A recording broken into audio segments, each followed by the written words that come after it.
Good morning sa inyong lahat mga kapatid. Ito uli.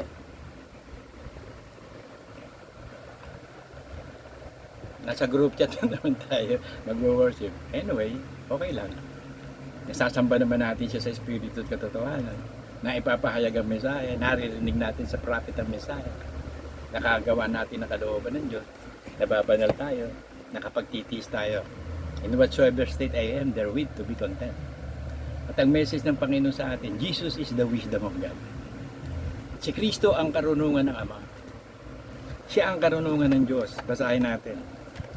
1 Corinthians 1:24.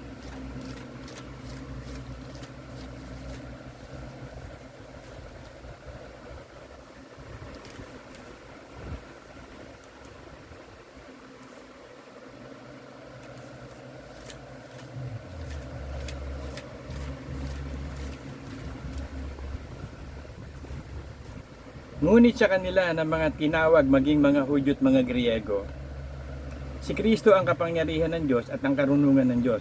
Kasi nung panahon na yun, nung masakop ni Alexander the Great, ang naghari ng language nyon, Greek eh.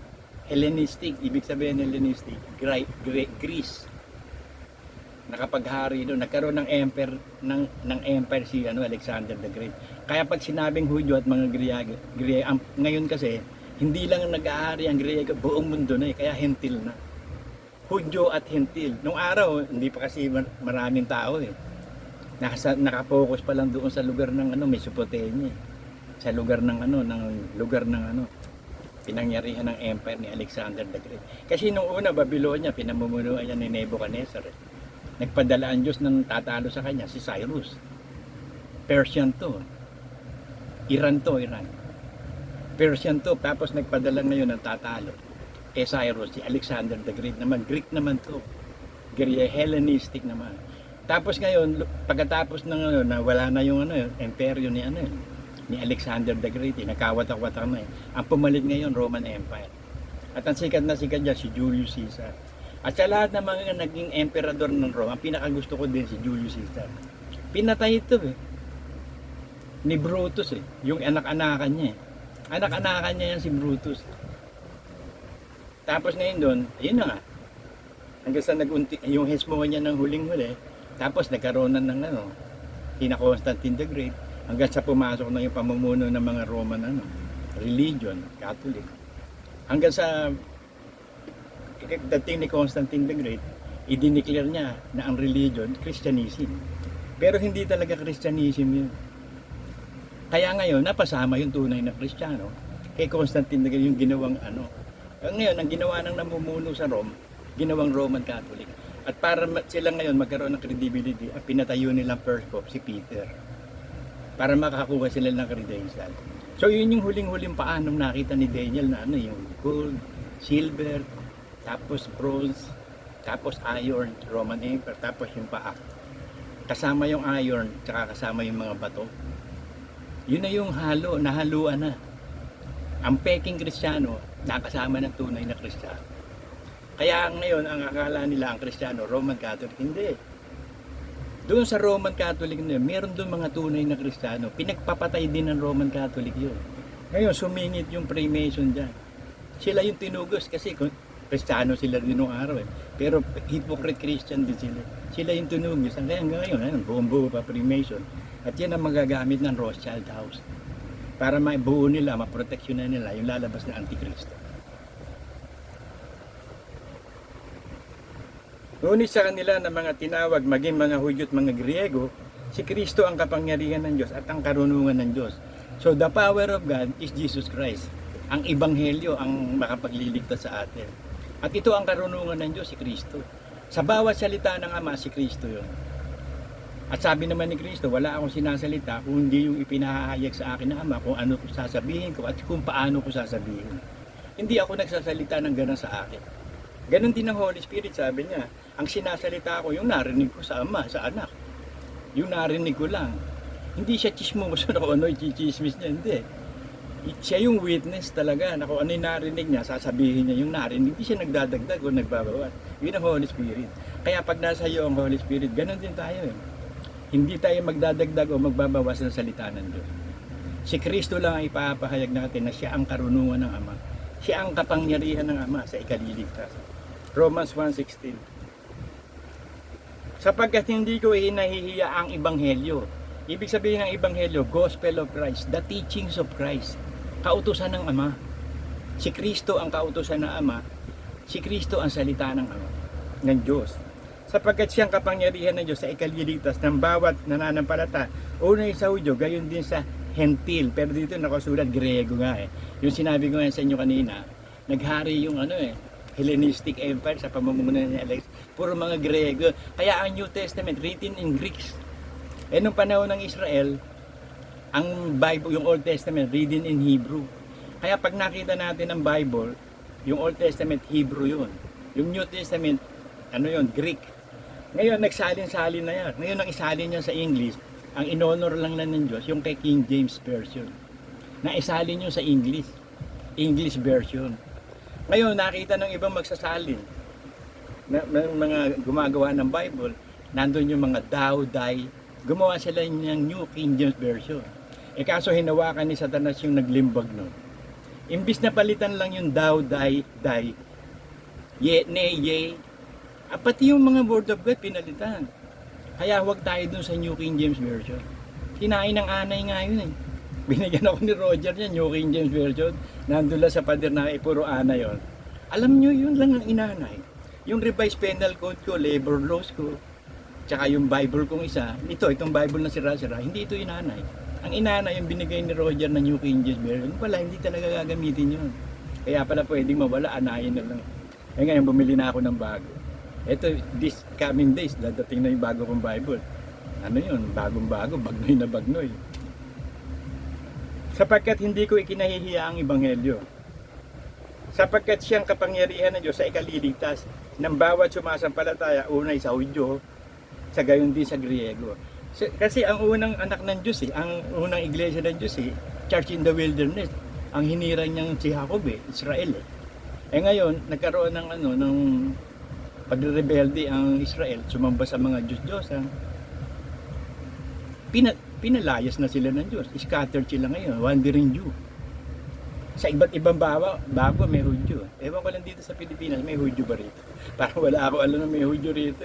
At alam niyo ang pinakamayayaman tao sa buong mundo, mga Hudyo.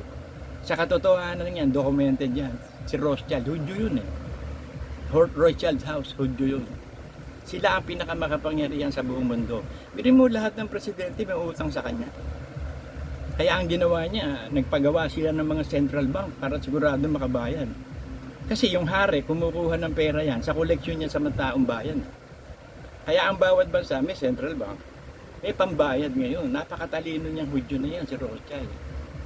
Tatlo pa lang, alam kong walang rito central bank, yung Sudan, tsaka yung dalawa pa, isa sa Europe, meron isa sa Europe. Meron isa sa Middle East, saka South America pala. So, okay na yan. Sapagkat dito ang katuwiran ng Diyos ay nahahayag mula sa pananampalataya hanggang sa pananampalataya. Kaya sabi ko sa inyo, from faith to faith, from glory to glory. Araw-araw ka mamamatay, araw-araw ka mabubuhay kay Kristo. Gaya ng nasusulat, ngunit ang ganap mabubuhay sa pamamagitan ng pananampalataya. Kung tunay na kang anak ng Diyos at perfect ka na, ganap ka na, iisa lang ang pananampalataya mo, si Kristo. At ang ipamumuhay mo lang si Kristo. Lalakad ka dito sa lupa, ang dadaanan mo, ang daan patungo sa Ama, si Kristo. Na siyang na-miss ng lahat ng religion. Ang dadaanan nila, sila. Sila yung mga naging antichrist. Pumalit sila kay Kristo. Katulad ni Gautama Buddha, o yung Buddhism. Wala siyang Kristo siya yung Kristo. Katulad ni Muhammad, ng mga Muslim. Yung teachings ni Muhammad, hindi teachings ni Kristo. Kaya lahat sila puro ama Puro ama lang, walang anak. Yung pinaka-importante, yung ginawa ng ama na daan papunta sa kanya, yun ang hindi nila dinaanan. Kaya mapalad tayo. Napakapalad natin. Kasi ang dinadaanan natin dito sa lupa, si Kristo papunta sa ama. No one can get through the Father except by Jesus Christ. He is our advocate. Kasi kinakailangan may mag-abogado sa atin. Kasi may kasalanan tayo.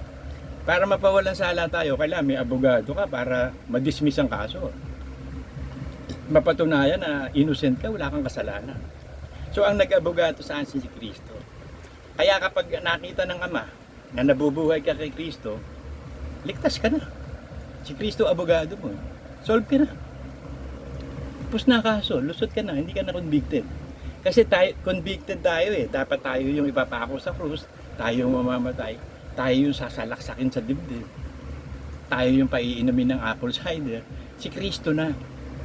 Kinuha na ni Kristo lahat ng kasalanan sa kanyang katawan. Kaya nang mamatay yung katawan yun sa krus ng Kalbaryo, nakuha na yun ng lahat ng kasalanan. So tapos na yung proseso ng pagliligtas ng kasalanan. So nung mamatay yung katawan ni Kristo, kasama tayong namatay ang lumang pagkatao. Madalas ko na ituro sa inyo ito, inong proseso ng Ama na ginawa niya. Tapos muling nabuhay si Kristo, nagsample nga eh. Nabuhay ang marami mga patay sa Jerusalem, pero pinatay din. Kasi hindi pwedeng sila ang mag-glorify, mabuhay maguli, hindi eh. Sabay-sabay bubuhay maguli, nag-glorify ba? Sila nabuhay nga pero hindi glorify. Kaya para sila mag-glorify, pinatayo din sila.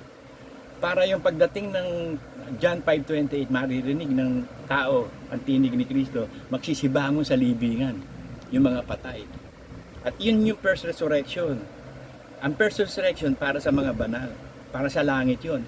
Kasi yung second resurrection, judgment yun para sa condemnation, para sa impyerno na yun.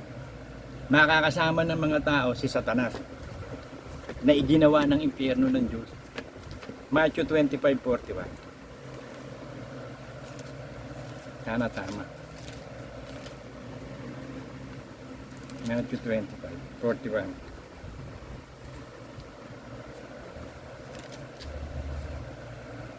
Ito nga tama. Kung magkagayon, sasabihin naman niya sa mga nasa kaliwa. Pag sinabing nasa kaliwa, leftist, ibig sabihin kalaban nyo na matuwid eh. Grupo ni Satanas yung leftist. Nasa kaliwa, magsilayo kayo sa akin. Kayo mga isinumpa. At pasaapoy na walang hanggan na inihanda sa dyablo at sa kanyang mga anghel. So isinumpa ng Diyos si Satanas eh, at ang mga anghel niya eh. Tapos inihanda sa kanila yung dagat-dagatang apoy, ang impyerno. So wala pa ngayon dagat-dagatang apoy.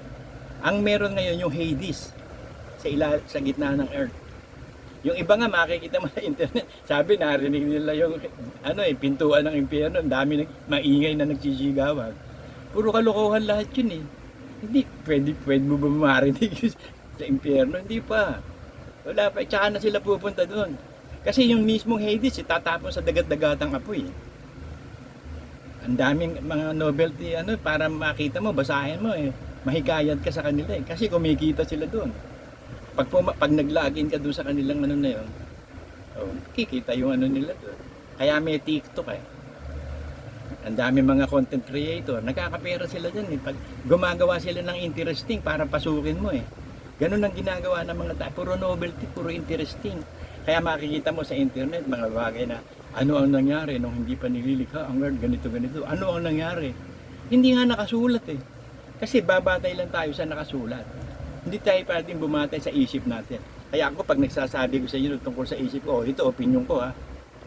Pwede nyo paniwalaan o hindi. Kasi kailangan Bible-based lagi tayo. Eh hindi natin maiiwasan minsan mag-opinion. Katulad ko, mahilig ako mag-opinion. Yun nga lang, pag nagbe-breaking of the bread, pag sabi ko, sarap. Kaya lang, hindi malamig. Mahilig ang tao sa sa mga critics na bagay. Kritiko tayo. Normal lang yun, tao ka eh. Pero hindi ka mabubuhay doon sa kaisipan mo. The just shall live by faith. Not by sight, not by emotion, not by your mind. Perfectly, absolutely, we walk by God.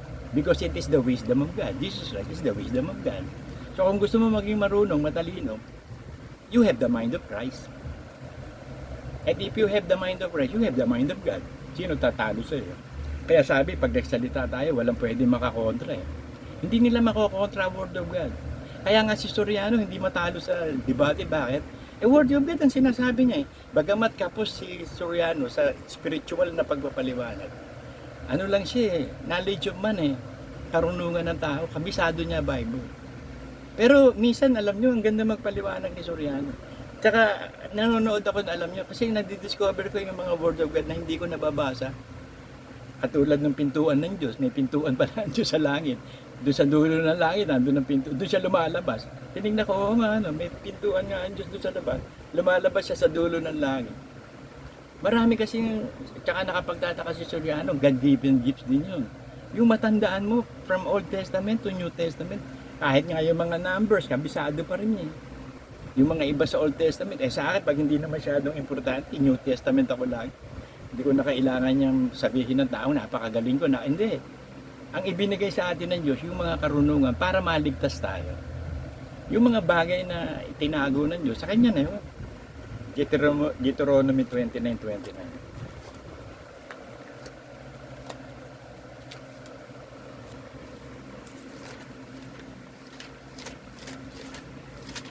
Kasi ang tao nga may pride of life yan eh.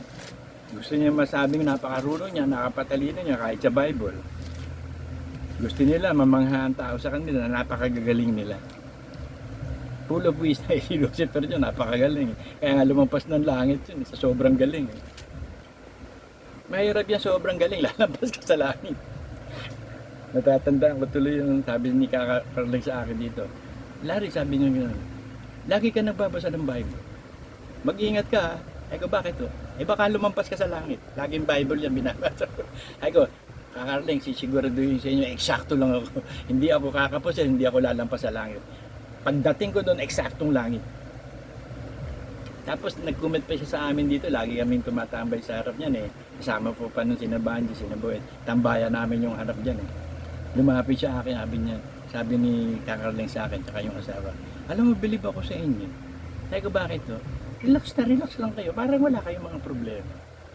Okay na okay kayo lang, kaupo lang kayo dito, nagkukwentuhan. Relax kayo, payapa kayo. Sabi ko, yan ang buhay na nasa Diyos. Ayaw nyo ba yan, yung payapang buhay na relax lang? Kasi ang mga tao, kahit napakaraming pera, alam nyo, hindi relax.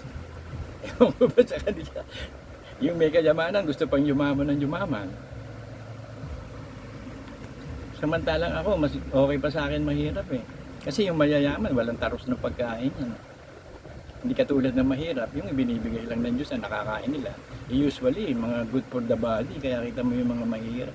Yung mga taong grasa, nakita mo, hindi nga kumakain yun, lalakas eh. Hindi ka mananalo doon ng karera eh. Takbuhan eh, kaya walang tulugan, pwede hindi matulog. Malalakas sila ang Diyos ang gumagawa nun. Yung mga ulila, nakita nyo, mahal ng Diyos yan. Mga walang bumubuhay, mga balo. Inaalagaan ng Diyos. Yung mga ibon nga, sabi, di ba? Sa gospel. Yung mga ibon nga, hindi naman sila nagtatanig, kumakain.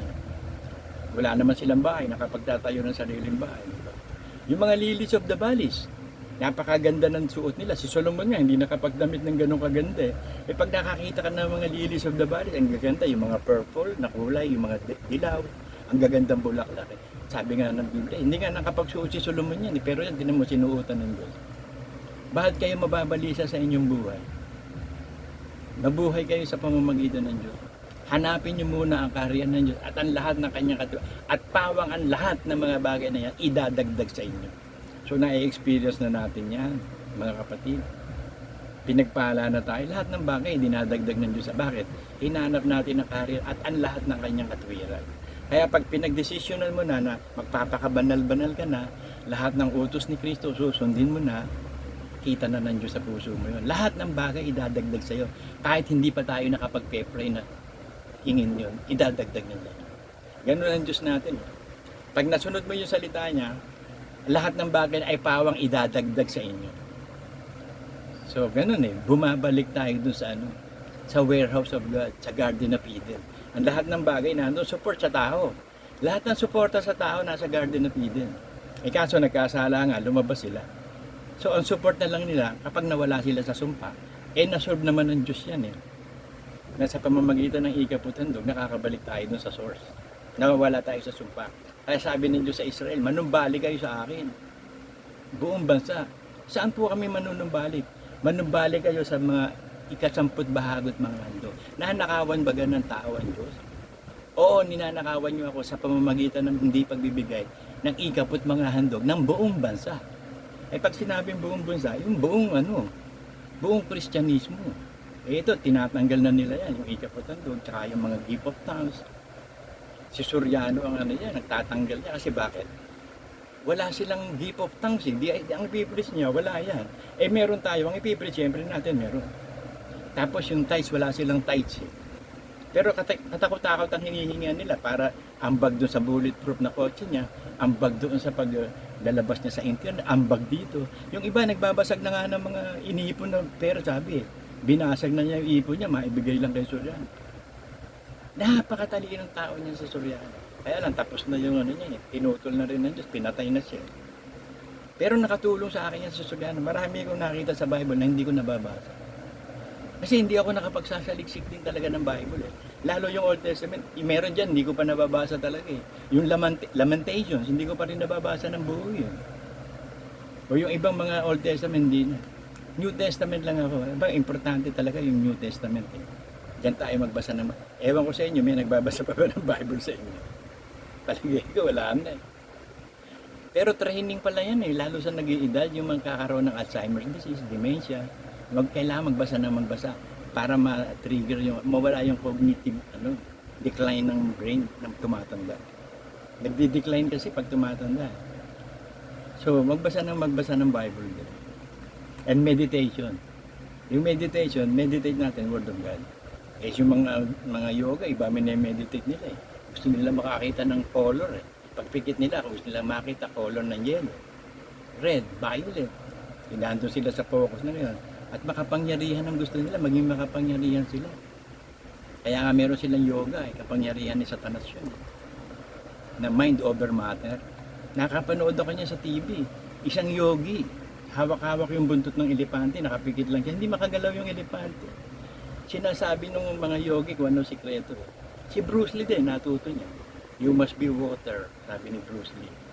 Yung water kasi flexible yan eh. Pag inilagay ka sa baso, puno ng baso, yung water naging baso.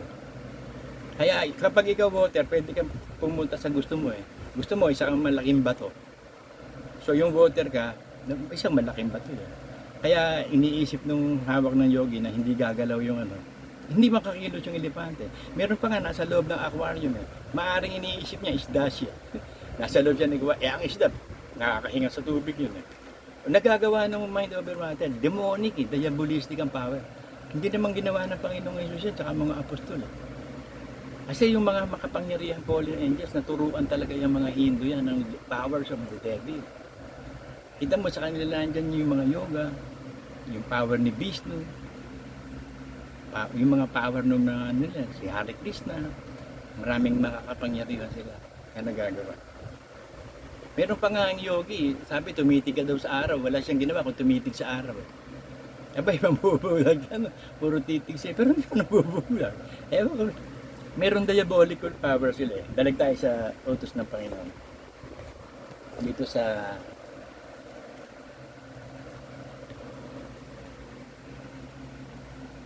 Colossians 1:30.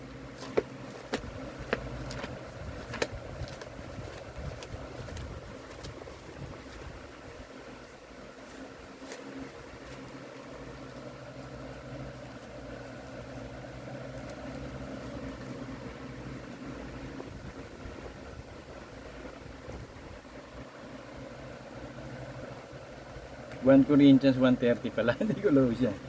Sulat ko na, hindi ko pa mabasa. Parang Colossians, Corinthians pala yun. 1 Corinthians 1:30.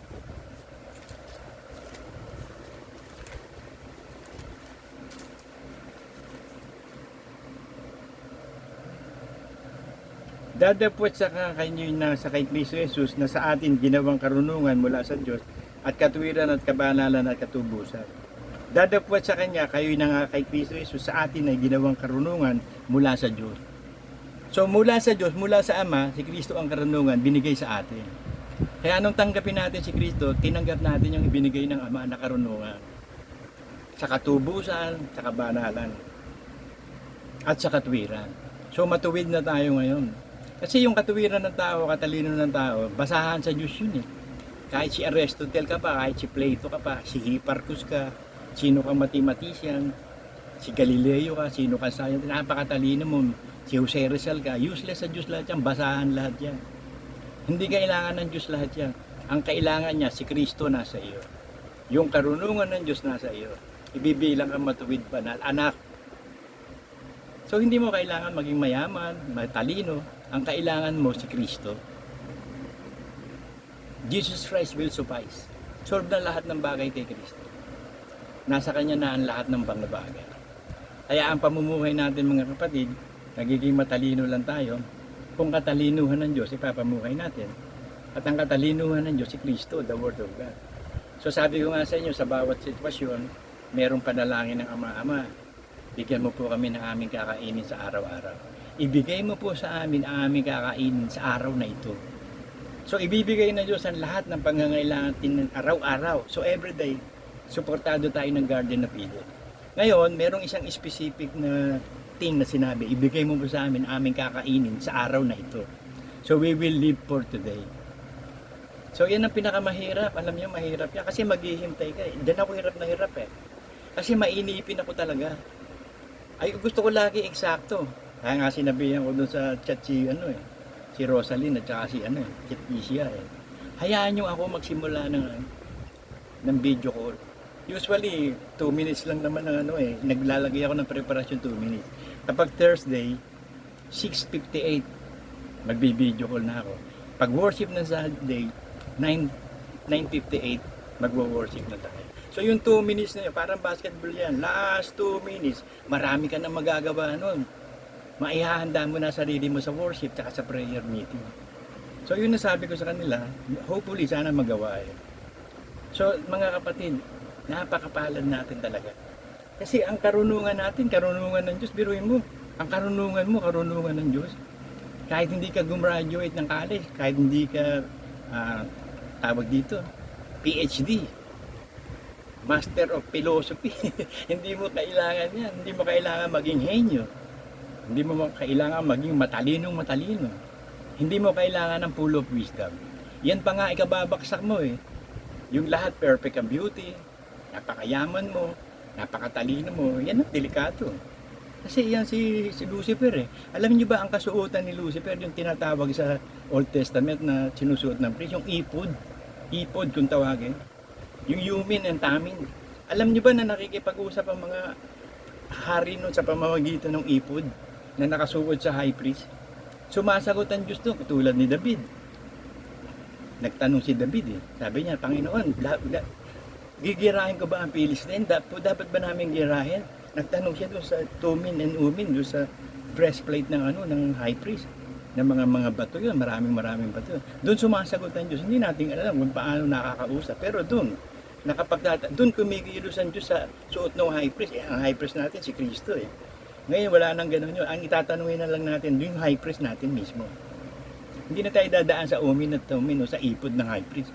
Kasi yung high priest na natin ngayon, si Kristo. Si Kristo na tanungin mo yung high priest na. Hindi ka na dadaan doon sa breastplate ng high priest. Ganun ang ginawa sa atin ng Diyos. Kaya napakarunong. Kaya ano man ang gagawin mo, ano man sitwasyon ka meron, lalo na yung mahihirap na sitwasyon, huwag kang basta gagawa ka agad. Huwag kang basta magdidesisyon ka agad. Take a minute. O ilang seconds lang yun. Pumigit ka, magtanong ka sa Diyos. O Panginoon, nasa sitwasyon ko akong ganito. Ano ho ba ang word of God dito? Ano ba didesisyonan ko? Take a moment na makipag-usap sa Diyos. Huwag kang basta gagawa. Wait on God. At ang naghihintay sa Panginoon, magpapanauli ng lakas. So matuto tayo magtiis. Kaya nga, natututunan ko na ang pagtitiis eh. Nagiging therapy ko yung mahihirap gawin. Alam niyo yung paglalagay lang ng, halimbawa, kailangan mo maglagay ng ng plastic na may tubig, gagawa ka ng ihem sa ref. Napakahirap sa akin yun. Yun ang pinagiging therapy ko, yung mahirap. Hirap na hirap ako doon, maglalagay ako ng tubig sa plastic, tapos itatali mo yun. Naku, buo pa concentration ko doon para Hindi ko ba naitatali? Humuhulagpos pa. Ganun pala mga na-stroke. Sira ang concentration. Tsaka parang nagkakaroon ng yung parang nginig ng kamay. Siguro, depekto yun sa nerve system. Meron akong neuropathy. Meron akong... Ang dami ko sakit. Pero naniniwala ako sa Diyos. Ang Diyos ang bahala dyan. Forget the sickness. Focus on God, mga kapatid. Because God, Jesus Christ is the wisdom of God. Amen.